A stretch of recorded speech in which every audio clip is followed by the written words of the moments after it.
The wind howls like a banshee, clawing at my face as I stand on the edge of the private plane's open hatch, the Cascade Mountains sprawling beneath me like a jagged promise of oblivion. My heart hammers, not from the altitude, but from the way Clara's eyes, my sister's eyes, bore into me, cold and sharp as the Seattle winter we left behind this morning. Her hand, manicured nails glinting like tiny daggers, grips my arm, steadying me against the turbulence. Ethan, my husband, stands a step behind, his jaw tight, his gaze fixed somewhere over my shoulder, avoiding mine.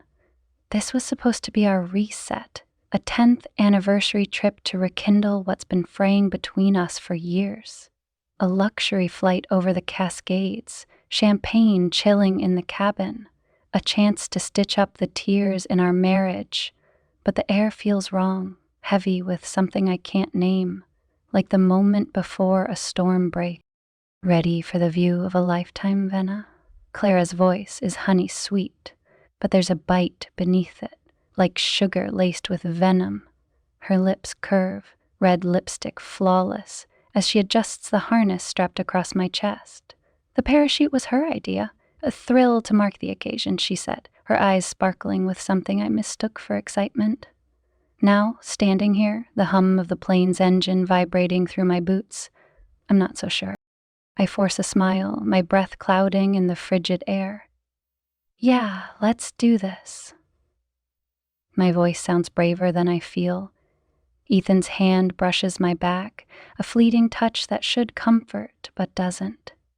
His wedding ring catches the light, a cold glint that mirrors the unease twisting in my gut. I built a tech empire from a garage in Seattle. Apps that millions use daily, code I wrote line by painstaking. I've faced boardroom sharks and investor skepticism, but this moment, with my sister and husband behind me, feels like the edge of a cliff I didn't see coming. Clara leans closer, her perfume, something floral and expensive, cutting through the jet fuel's tang. You've always been the brave one, haven't you? She whispers, her breath warm against my ear. Before I can respond, her hands shift, one on my shoulder, the other at my waist. The plane banks slightly and I sway, gripping the hatch's edge. Smile for the photo, Venna, she chirps, holding up her phone, the camera lens glinting like an unblinking eye. I try to smile, but it feels hollow, a mask stretched too thin. Ethan's silence is louder than the engines, his presence a shadow that doesn't warm. Then it happens. Clara's hand presses harder, not guiding, but pushing. Her lips brush my ear again, and her voice drops to a hiss, venomous and final. You're always blocking my light. The words hit like a slap, but before I can turn, her shove sends me tumbling out into the void. The world spins, sky, snow, mountains, sky again. I scream, but the wind rips it away. My voice lost in the roar of air rushing past. Ethan's face flashes in my mind, his arms crossed, his expression blank as I fell, not a flicker of regret. They planned this. My sister and my husband, the two people I trusted most, want me gone. For what? The $10 million 0-cents insurance policy we signed years ago? My company, the one I bled for? The betrayal burns hotter than the cold biting my skin. The ground rushes up, a white blur of snow-dusted pines. Instinct kicks in, raw and desperate. My hands claw at the air, fingers snagging the parachute cord I barely remember how to use. It jerks taut, yanking my shoulder with a sickening pop, but it holds. I swing, dangling over a ravine, the jagged rocks below grinning like teeth. My leg throbs, a hot pulse of pain where it slammed against a tree. Blood seeps through my jeans, staining the snow beneath me pink. The parachute cords tangle in the branches, my only lifeline. I'm alive, but barely, hanging like a broken ornament in the middle of nowhere.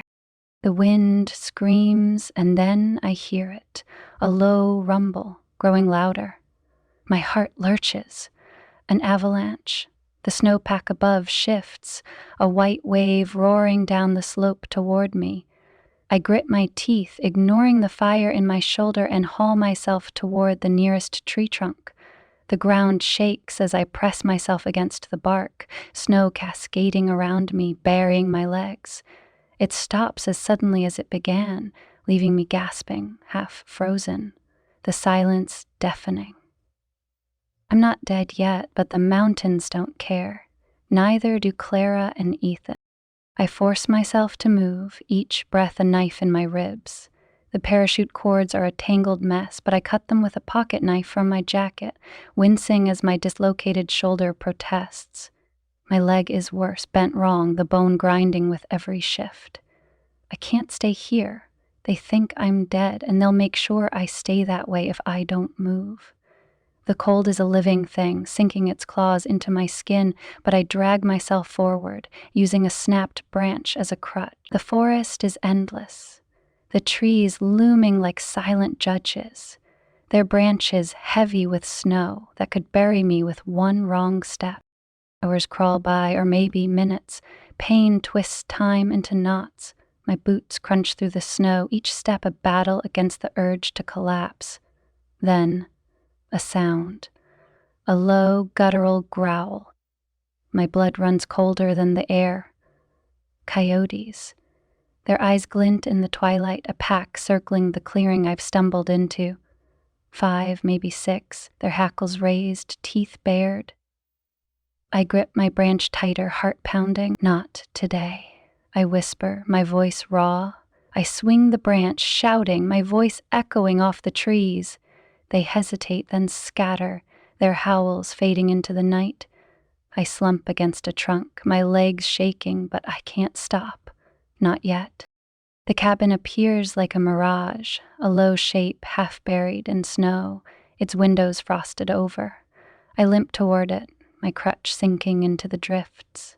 The door creaks open, unlocked, and I stumble inside, collapsing onto the floor. The air smells of damp wood and old smoke, but it's warmer than outside, a small mercy. My eyes scan the room, a wood stove, a stack of musty blankets, a dusty first aid kit on a shelf. I crawl to it, my fingers trembling as I tear open the kit, wrapping my leg with bandages that smell faintly of mildew. My shoulder hangs useless, but I tie a sling with a torn blanket, biting my lip to keep from screaming. A crackle breaks the silence. An old radio on the shelf flickers to life, its red light blinking through the dust. Static hisses, then a voice cuts through. Tech CEO Venna Blake, presumed dead after a tragic plane crash in the Cascades, body unrecovered. My name, spoken like a footnote already erased. I stare at the radio, my chest tightening. They didn't even wait a day. A ping from my phone, somehow still alive in my pocket, draws my eye. A bank alert. Transaction pending, $10 million, 0 cents. The insurance claim. Ethan and Clara, moving faster than I could fall. A dry laugh escapes me, turning into a cough that rattles my ribs. They think I'm gone. They think they've won. I force myself to stand, wobbling toward a rotary phone on the counter. The screen flickers, showing a weather app, a blizzard rolling in over the Cascades. I punch in Lila's number, my old partner, the one person I know will believe me. Her voice crackles through, steady as ever. Venna. Jesus, they said you were. I know what they said, I cut in, my voice a rasp. I need help, quiet help. I'm on my way, she says, no hesitation. I hang up, my breath fogging the air. The cabin feels smaller now, the walls closing in. I pull a logger's coat from a peg by the door, the smell of pine and sweat wrapping around me like armor. My mind sharpens, the fear burning away, replaced by something colder, harder. They wanted me dead, but I'm not yet. I step outside, the blizzard's first flakes stinging my face. The cold is brutal, but it wakes me up, strips away the shock. I grip my makeshift crutch, my good hand pressing against my ribs where each breath feels like a betrayal of its own.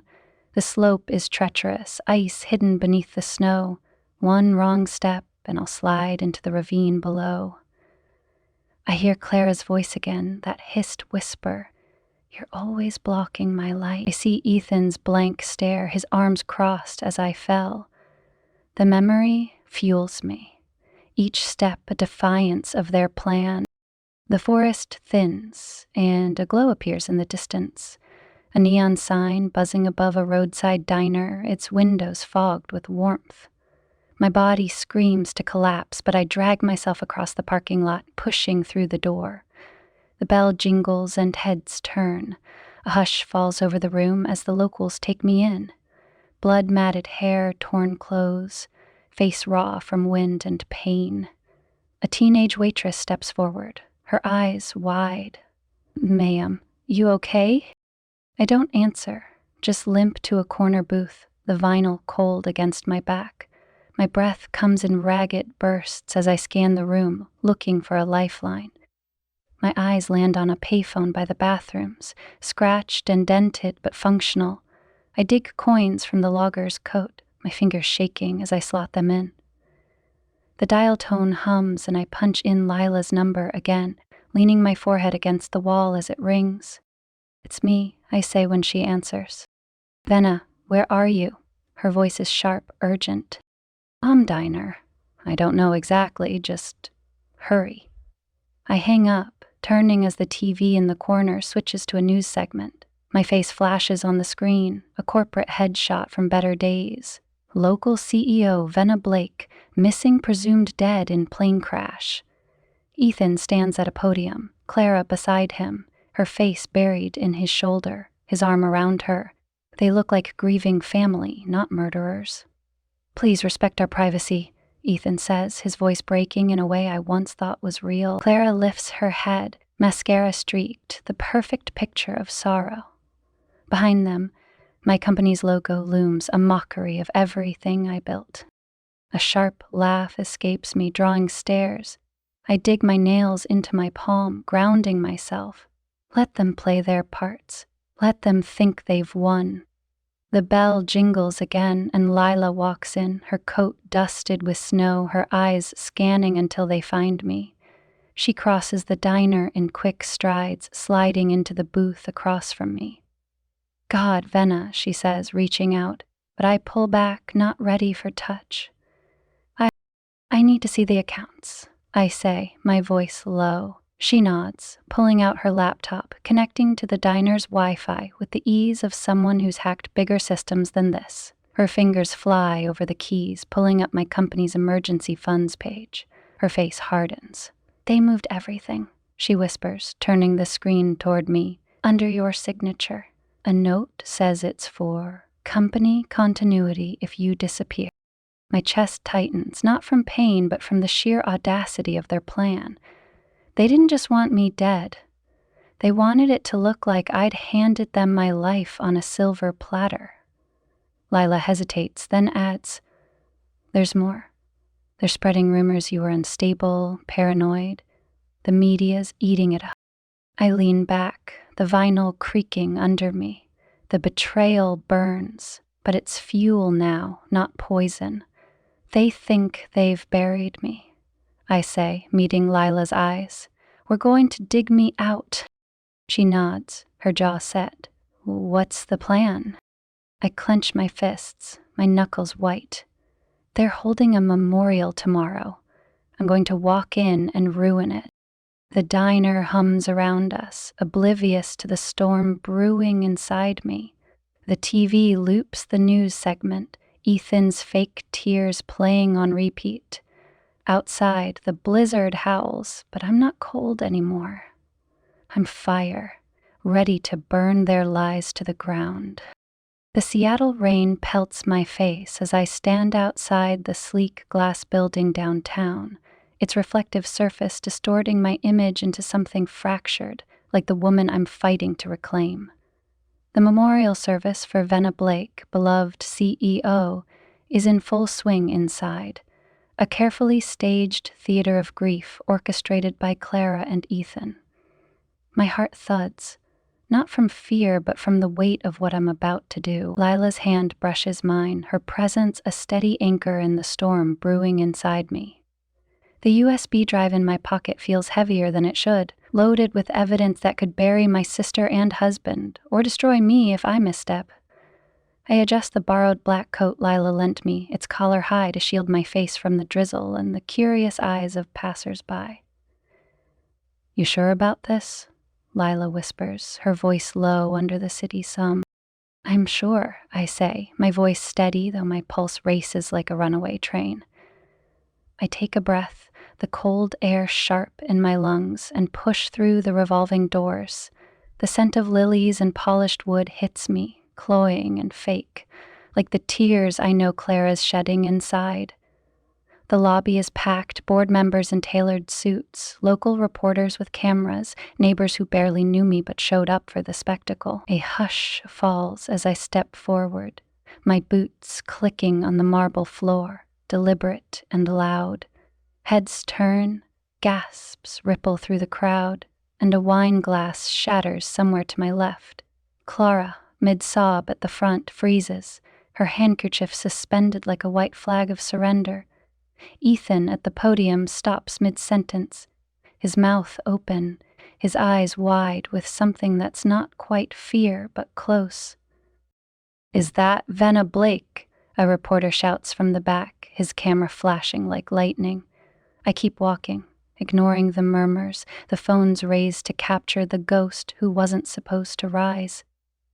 A poster board near the entrance displays my corporate headshot, a black ribbon pinned across it, the words, "In loving memory," scrolling beneath my name. I pause, letting the irony sink in, then turn to face the room. "Looks like you started without me," I say, my voice cutting through the silence like a blade. I lock eyes with Ethan, then Clara, letting the weight of my presence settle. Ethan recovers first, his face shifting into a practiced mask of relief. He steps toward me, arms outstretched, as if we're in some tearjerker reunion scene. "Venna, thank God you're alive. We thought—" "Save it!" I snap, stepping back, letting his arms hang uselessly. The crowd gasps again, the air buzzing with whispers and camera clicks. Clara moves next, her heels clicking as she approaches, her face streaked with tears that look too perfect to be real. "Venna, we were so worried," she says, her voice trembling, but her eyes dart away, unable to meet mine. "You've been under so much stress. You said people were after you, remember? You were scared?" Her words are a trap, baiting me to look unhinged in front of this audience. I feel the room tilt, the weight of their stares pressing down, but I hold my ground. "You can tell your lies to them," I say, nodding toward the reporters inching closer, microphones raised. "But you can't lie to me anymore."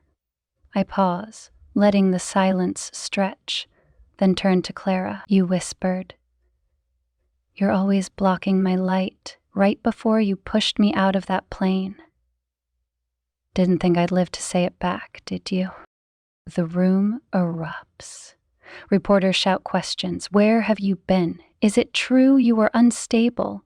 What happened in the Cascades?" Ethan's jaw tightens, but he keeps his fake concern plastered on, trying to guide me away. "Venna, let's get you out of here. You need help." I yank my arm free, staring him down. "The only help I need is for you to keep your hands off me." From the corner of my eye, I see Lila slip through the crowd, her movements swift and deliberate. She presses a small USB drive into my palm, her lips barely moving as she whispers, "When you're ready." I close my hand around it, the weight grounding me in the chaos. Security moves in, trying to contain the frenzy, but the cameras keep flashing, the questions keep coming. I slide the drive into my pocket, my resolve hardening. If they want a memorial, I'll give them one they'll never forget.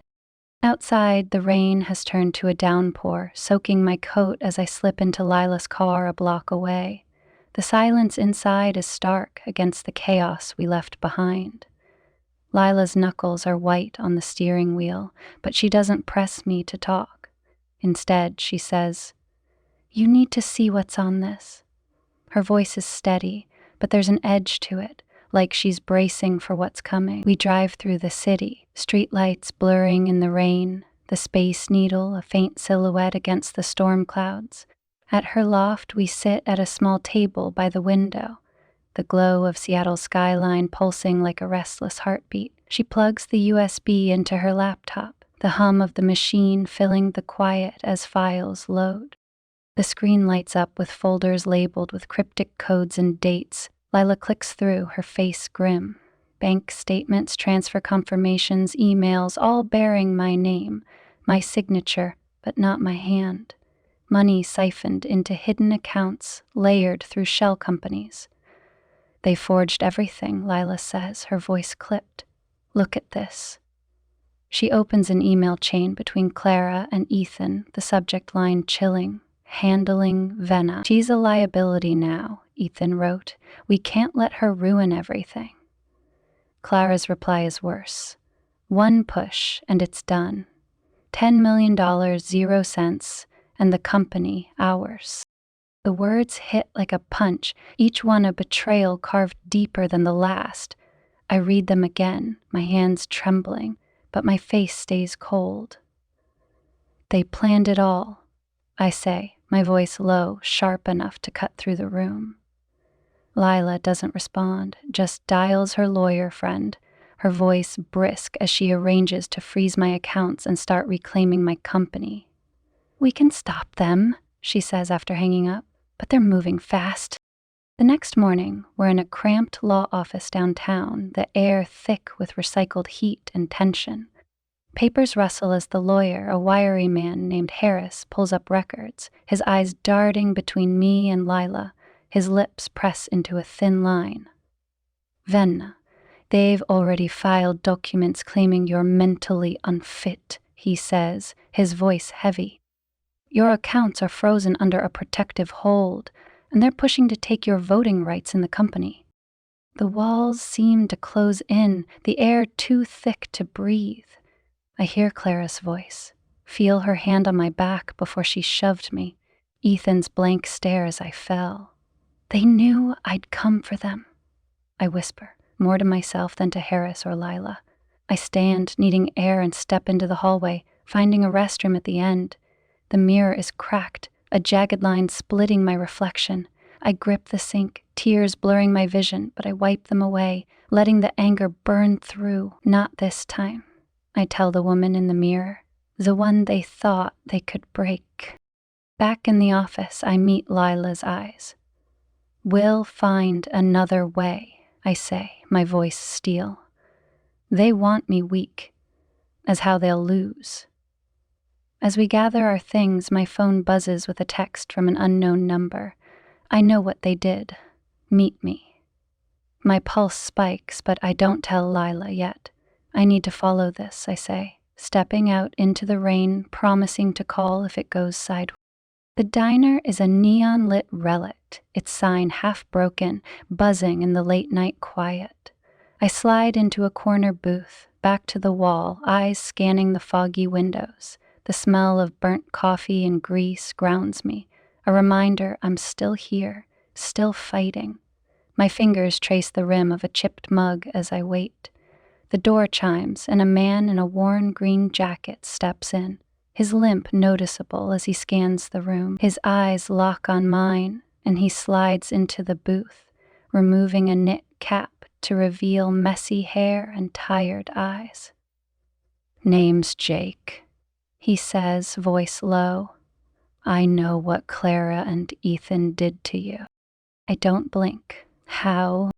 He exhales, rubbing his jaw. "I worked for Clara, thought I loved her, once. She used me, then tossed me aside.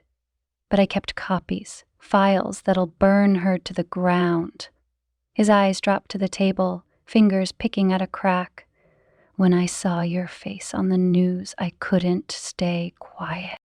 I study him, searching for the lie, but his exhaustion feels real. Why help me? You know what she's capable of. He laughs, hollow. Yeah, I do. Maybe I'm done being a coward.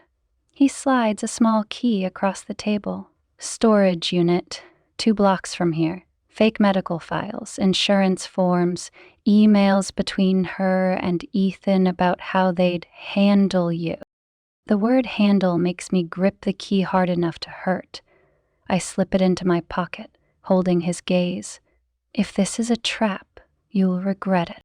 But it's not, he says, and I want to believe him. Need to, because I'm running out of moves.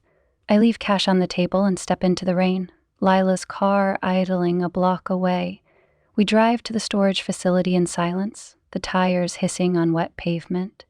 Inside, fluorescent lights flicker as I turn the key, the metal door screeching open. Boxes are stacked neatly, labeled in Clara's precise handwriting, mocking me. Fake psychiatric reports, forged signatures, emails plotting my death. It's all here, a blueprint of betrayal. Clara's breath catches as she flips through a folder. Venna, this is enough to bury them. Before I can answer, my phone buzzes with a video call. Clara's face fills the screen, her smile cold and unblinking. Well, look at you, she purrs, digging where you shouldn't be. You know where I am? I ask, keeping my voice steady. Of course I do, she says, smirking. You think you're clever, Venna? You're fragile. Always have been. If you go public with that, I'll make sure the world sees every secret you've tried to hide. They won't side with you. The call ends, her words echoing in the cold unit. Fear claws at me, but I breathe through it, forcing clarity. Back in the car, the weight of it all presses down, Clara's voice looping in my head. She's still controlling everything, I whisper, pressing my hands to my eyes. Lila grips my hand, her voice firm. She's scared, Venna. That's why she's lashing out. She knows you're coming for her. I wipe my tears, letting the anger burn brighter. Then let her be scared. It's my turn now. We drive back to Lila's, the boxes locked in the trunk, the silence between us charged with purpose. At her loft, I grip the storage unit key, my voice quiet but certain. I need to open that locker again.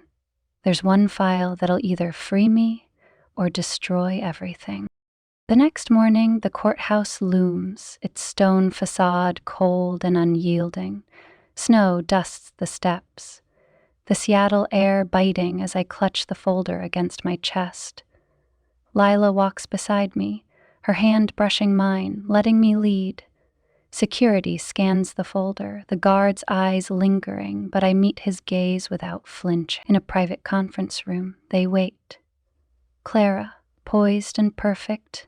Ethan, feigning grief. Their lawyer. A family friend who always doubted me, and a woman I don't recognize, fidgeting with her phone. I close the door, the click loud enough to turn heads, and let the folder drop onto the table, the sound sharp in the stillness. Ethan stands, his voice warm, fake. Venna, thank God. Don't. I cut him off, my hand raised. His mouth closes and he sits, his eyes darting to Clara, who's gone pale. She recovers, her lips curling into that condescending smile. Well, look who showed up. We were so worried. I ignore her, spreading the documents across the table. Emails, transfers, fake medical records, their crimes in black and white. This is what you did, I say, my voice calm, though my pulse thunders. This is who you are. Clara laughs, the sound brittle. Venna, this is embarrassing. You've always had these episodes. We tried to help you. She looks to the others, her tone pitying. She's unstable, always has been. I lock eyes with her, letting the silence drag until she looks away. You pushed me out of that plane, Clara. You didn't think I'd live to face you. The room goes still, the air sucked out. Ethan stares at the table, his hands clenched. Clara snaps. You don't have proof? but her voice cracks. My phone buzzes, messages flooding in. Lila's been posting the evidence online, tagging news outlets, influencers, anyone who'll listen. Claire's phone vibrates, then Ethan's, then the lawyer's. Her face drains of color as she scrolls, notifications chiming like a death knell. She stands, her chair toppling, and lunges at me, screaming, "You ruined everything!" Security moves fast, pulling her back as she kicks and shrieks, "I'll destroy you!" I stand unmoving, the chaos slowing into a quiet tunnel. I don't feel pity or fear, just free. Outside, the crowd grows, reporters jostling, cameras flashing. Clara's team releases forged documents, accusing me of embezzlement, branding me a fraud. The headlines sting, but I'm ready. Lila connects my phone to a portable projector, and we beam the video onto the courthouse wall. Clara and Ethan laughing over wine, her voice slurring. She never saw it coming. One push. Easy money. The crowd gasps, phones capturing every second, the truth spreading like wildfire. Clara's people try to stop it, but it's too late. Voices chant my name, hands reach out, some clapping, some brushing my shoulder in solidarity. A reporter steps forward, her microphone shaking. "Venna." "What's next?" I turn, the folder against my chest, my voice clear over the noise. Now, I live. The Seattle air is crisp, washing away the weight I've carried. The fight's not over, but I'm no longer the woman they tried to break. I'm Venna Blake, and I'm just getting started.